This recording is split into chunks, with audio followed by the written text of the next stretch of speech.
Kowe kok ngendi, Mat? Warung. Ngopo? Dikongkon Pak Deanto. Apa apa, Mat? Tusuk gigi lho, Mas. Makanya Pak Dianto ki omong ngono. Ngomong apa?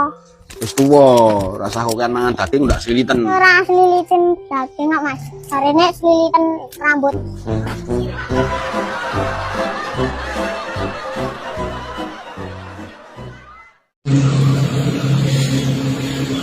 Tuku lawang neng Kulon Progo. Nek tak sawang-sawang jelas rondo. Nyapo macak kaget. Rondo patamu tuh Kang. Oh.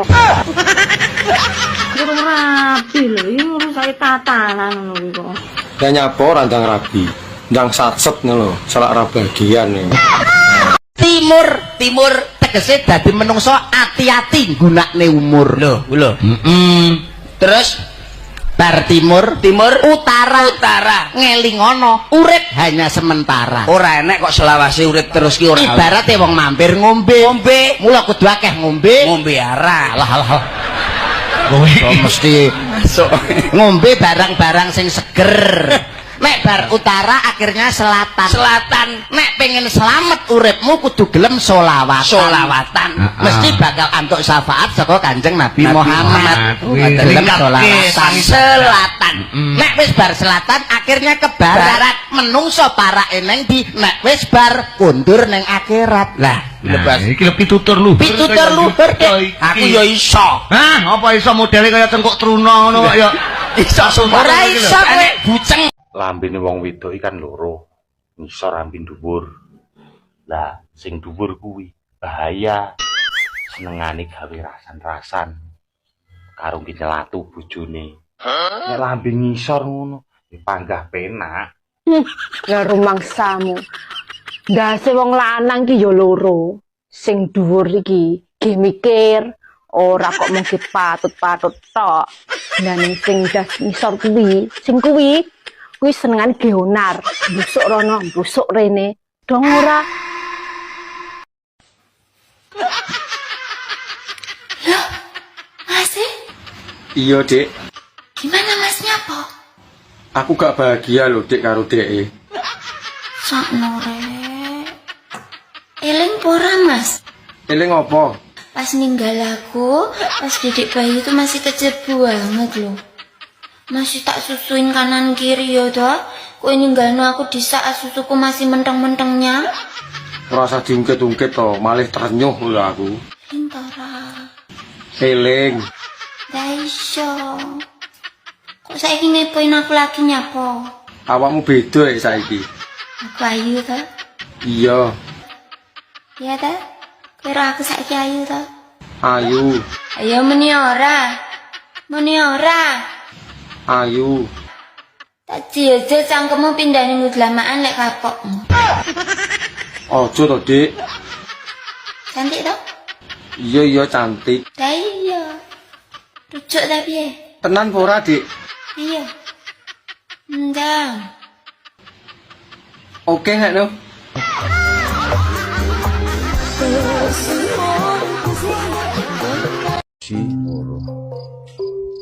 Mas Nendi, Mas. Tuku rokok ning warung Madura kuwi lho. Nek tuku rokok aja ning Madura, Mas. Larang. Ora, Lah ngopo? adoh, Mas.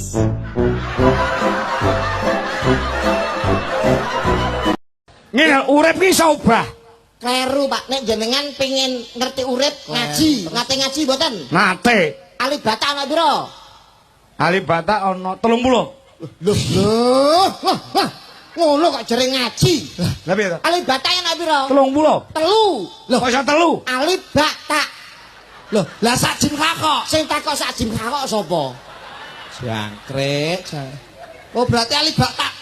Paham mboten? Sik. Hubungane apa karo urip kuwi mau? Enten hubungannya nek jenengan ngaji lewat huruf hijaiyah, alif fathah a, alif kasro i, alif doma u. Unine a i u. Karo urip hubungane. A I U nek diwalik U I A U I A U I. Ora tau ngaji malahe men gak ngerti.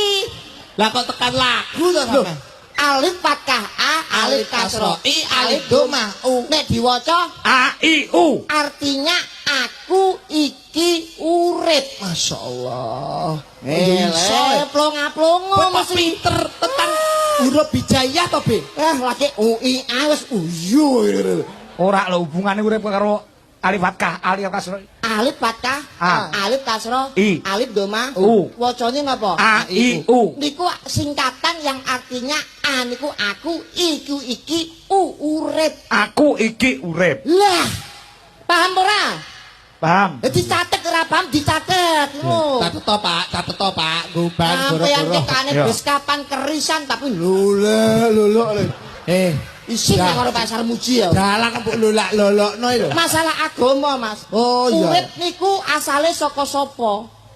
Saka Gusti Allah. Halah kemeruh sampean. Dari bapak dan ibu.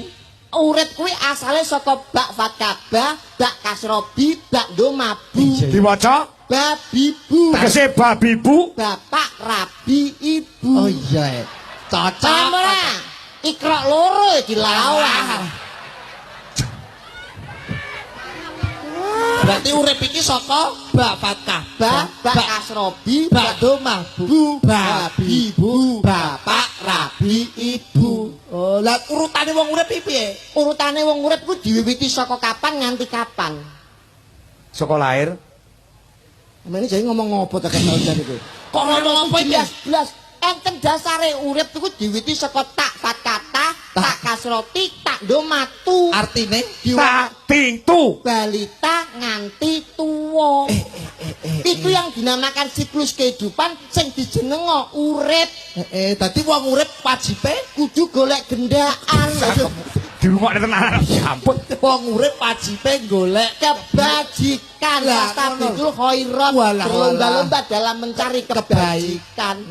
Wah, sampean tajak ngomong agama plonga-plongo. Wong lanang kuwi ora perlu ganteng, ora perlu resik, Ora perlu ganteng, ora perlu resik. Kok heran aku nek ngomong lambene wong wedok iki.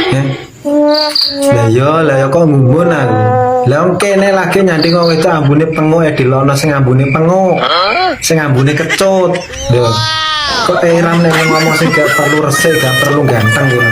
Iki lho ning TikTok iki lho lagi to berteman tok lho sing didelok ki PP-ne ganteng pora. Ngono lho.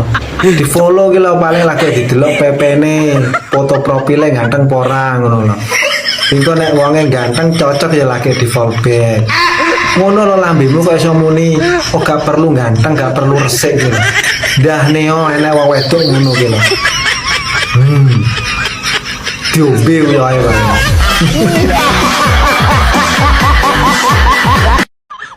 Omong ya, uang nek suwe ora kelon iku marai cepet pikun.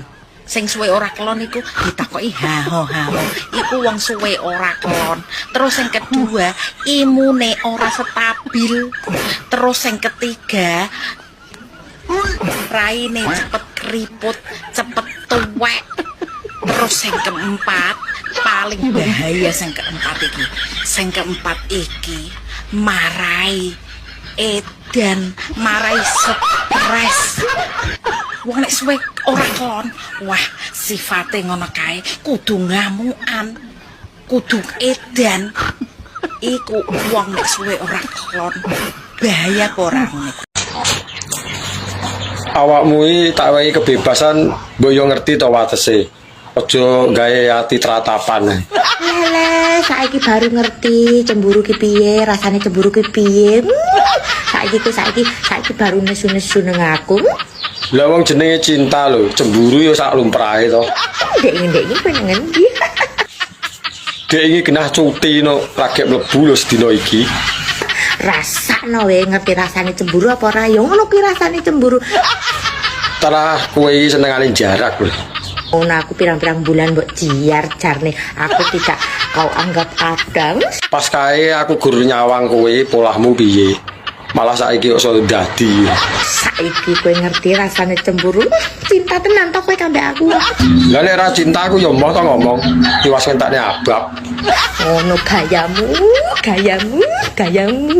Seolah-olah kapok ya. Kok jaran malah dikapokne. Aku molek karo lanangan ganteng. Kapok cemburu ya.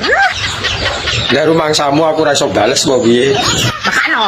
Itu lanang rasa sosokan, cinta ngomong cinta, sayang ngomong sayang, rindu ngomong rindu. Cinta kuwi gur ning awakmu tok. Ora enek nggo liyane. Ngerti dewe aku. Gayamu, seplok apa. Tenjone jeleng-jeleng gelem. Kok jaran? Ngomong sosokan.